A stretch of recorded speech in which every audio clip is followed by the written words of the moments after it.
5 weeks ago, an alleged gunman walked into a grocery store and shot 10 people.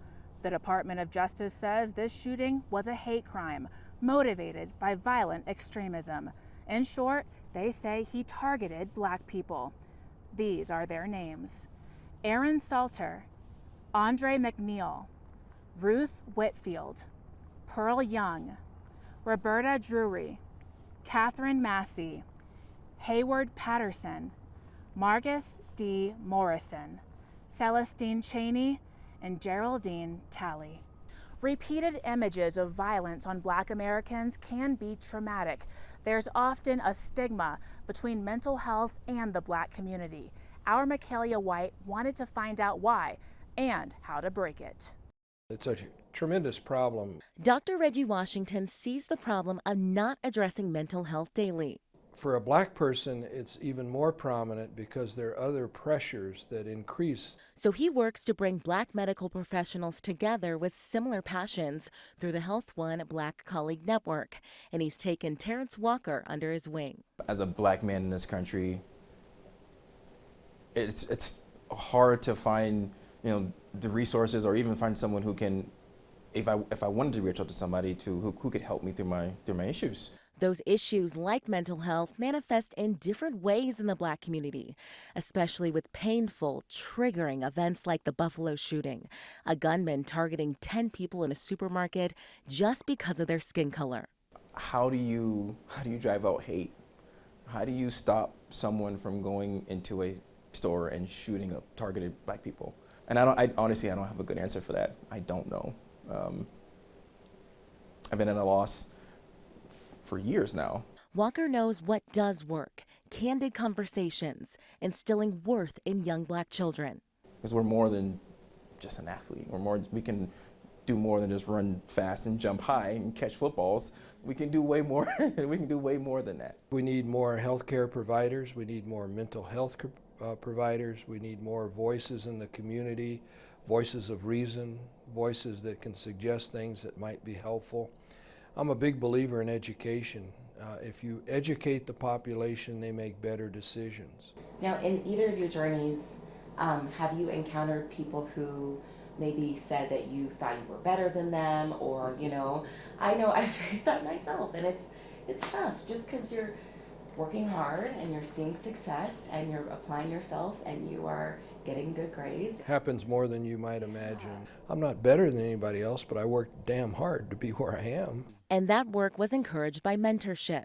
You need a mentor to really keep you on the straight and narrow, keep you going towards your North Star, telling you when you're not doing well. And you need to get a mentor who has failed. You don't want a mentor who's been successful all their life. Work with that young man or woman and say, hey, this is what I did. This is how I got here. This is what you need to do. And if I can do it, I know you can do it too. I think it starts with understanding it's okay to ask for help. That doesn't make you less of a person or weak. We all need help in some capacity throughout life. Women of color only account for 5% of healthcare leadership positions in the U.S. That's according to recent analysis. Kelly Worthman learned one of them is at Colorado's own Craig Hospital. I feel like it's another example of wasted potential and opportunity. Dr. Jandel Allen Davis is among the few. I've been called a unicorn. And, that rare thing that maybe you see every now and again.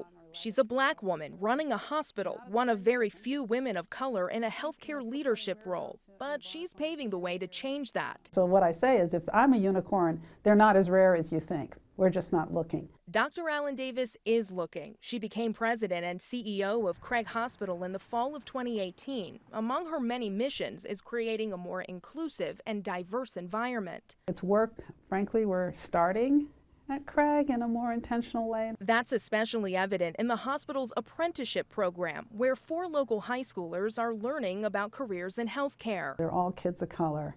For them to see, oh my gosh, there's a CEO and President A who spends time and wants to talk to us, but more importantly, she looks like us. Dr. Allen Davis says part of the lack of persons of color in healthcare is a pipeline problem. She's working to change that too. To let folks know that these are careers that are super possible. Yet it can't be done alone. But the way that it actually happens, sadly, is that we need more white males, frankly, to open these doors. But Dr. Allen Davis will open those doors as well, working to change that 5% of women of color in healthcare leadership to 10% and beyond. It is possible. It is absolutely possible. A history of discrimination has prevented Black people from buying homes. Now there's a new program to help hardworking Black families create their own generational wealth. Your hopes are instantly high and then you're like shot back down. It's a feeling Amy and many others searching for a Denver home know too well. It's a tough market. One real estate pro, April Denman, says was once impossible if you're Black. There was one time when Black families could not cross over Colorado Boulevard. Denman closed over 100 homes in the metro area last year.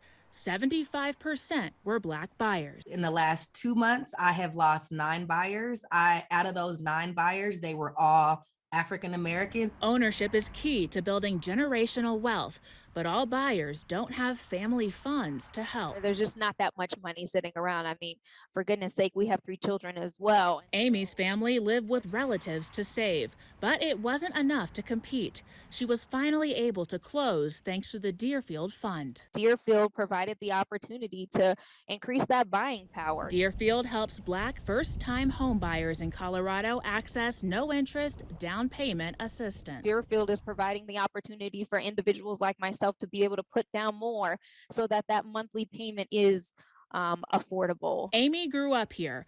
With Deerfield's assistance, now she can afford for her kids to build roots too. We're just excited to finally have a place to call our own.